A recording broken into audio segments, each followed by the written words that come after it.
Kamis pagi, 8 Mei 2025, menjadi hari yang tak akan dilupakan oleh Yusuf Ansari, 35, seorang pengemudi ojek online di Medan. Sekitar pukul 8 waktu Indonesia Barat, Yusuf menerima pesanan pengiriman barang, GoSend, melalui aplikasi dari seseorang bernama Rudi. Lokasi penjemputan berada di depan sebuah gerai minimarket di Jalan KL Yos Sudarso, Medan. Menurut keterangan Agam Zubir, Ketua Gabungan Ojek Roda 2 Medan Sekitar, Godams, Yusuf bertemu langsung dengan Rudi yang datang bersama seorang wanita. Yusuf menerima barang yang mau diantar ke penerima bernama Putri.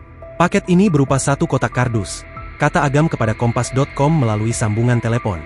Setelah menerima paket, Yusuf melanjutkan perjalanan menuju alamat pengiriman di Jalan Kapten Muchtar Basri, Kecamatan Medan Timur.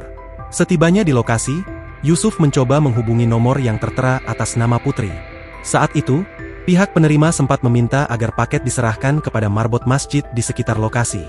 Namun, karena tidak ada orang yang bisa menerima, Yusuf menolak permintaan tersebut. Nah, si customer ini sempat meminta agar paket itu diberikan ke marbot masjid. Tapi Yusuf menolak karena tidak ada orang di lokasi, sebut Agam.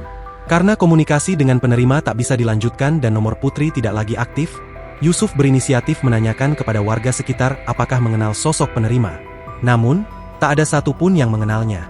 Merasa curiga, Yusuf kemudian membuka paket itu bersama warga.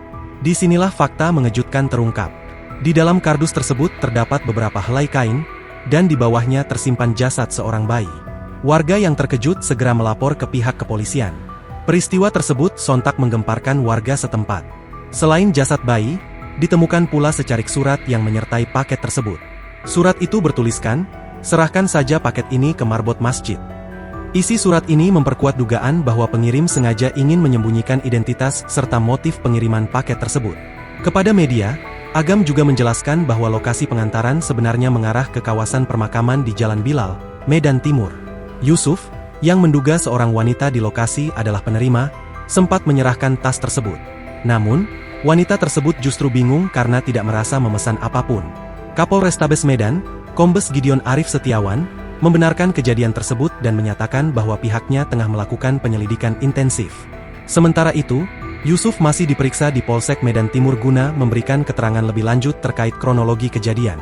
Pihak aplikator ojek online juga telah dikerahkan ke lokasi untuk mendampingi Yusuf. Hingga kini, belum diketahui siapa pelaku yang sebenarnya bertanggung jawab atas kejadian ini. Identitas pengirim dan penerima masih didalami oleh penyidik.